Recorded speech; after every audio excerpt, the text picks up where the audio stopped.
पापा प्लीज मुझे माफ कर दीजिए। एक बेटी की एक हफ्ते से जो प्रोग्राम बन रहा था आज उसकी परिणति होने जा रही थी। दिल बुरी तरह से धड़क रहा था। उसे इंतजार था रात के 12 बजने का। अभी 10 बजे हैं। रोजाना की तरह वह अपने बिस्तर पर लेट गई थी। आंखों से नींद कोसों दूर थी क्योंकि अब उन पलकों में जीवन के सुनहरे सपने जो समाये हुए थे। ठीक 12 बजे गली में पीछे उल्लू के बोलने की आवाज कानों में आई। ये संकेत था कि उसका हमसफर अब उसका बाहर इंतजार कर रहा है। उसने अपने कपड़े 2 हफ्ते पहले ही ड्राई क्लीन के लिए डाल दिए थे, जिन्हें शाम को जावेद ने उठा लिया होगा। घर से उसे सिर्फ भारी जेवरात और नकदी लेकर निकलना था, जो उसने छोटे से बैग में शाम को ही जमा लिया था और चुपचाप अपने पलंग के नीचे खिसका दिया था।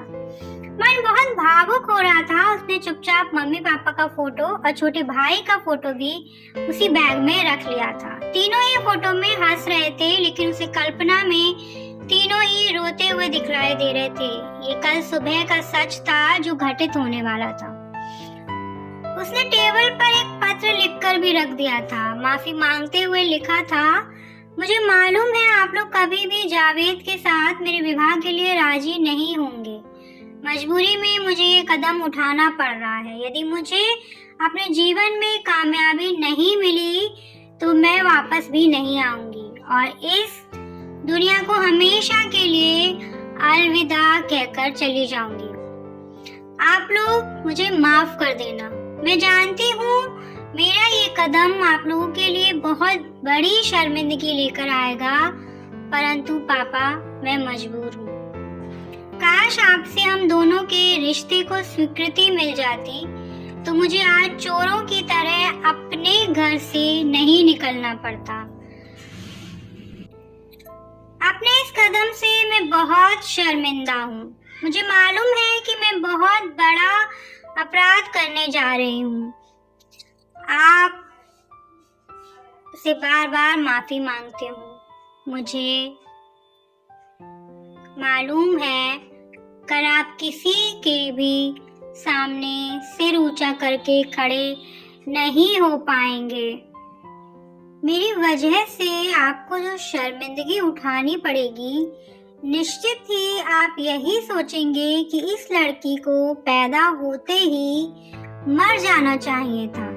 मैं मानती हूँ मेरा ये कदम आप लोगों की इज्जत पर बट्टा लगाने के लिए काफी है, पर मैं इस दिल के हाथों मजबूर हूँ।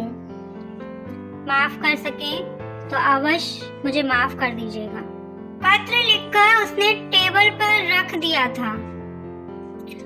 उसके कानों में दोबारा वही उल्लू की ध्वनि आई। उसने धीरे से अपना बैग उठाया, चुपचाप से दरवाजा खोला और चलते समय पलटकर मम्मी पापा और मोनू पर एक निगाह डाली।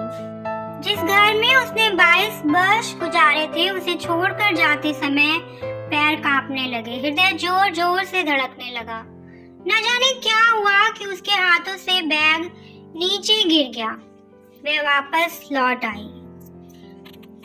उसकी आंखों के सामने अपने जीवन के वह सुनहरे पल चक्कर काटने लगे, जिसमें पापा का दुलार, माँ का प्यार और भाई का स्नेह था।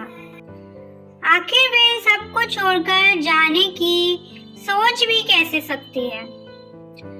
जिस जावेद के लिए वे अपने परिवार को छोड़कर जा रही है, जावेद ने तो इस रिश्ते की शुरुआत ही झूठ से की थी। उसने पहले अपना नाम जगदीश बतलाया था। बाद में धीरे धीरे उसने ये राज खोला था कि वह जगदीश नहीं जावेद है। तब तक वह उसके प्यार में इतनी जकड़ चुकी थी कि उसका झूठ भी उसके लिए कोई अपराध नहीं रह गया था।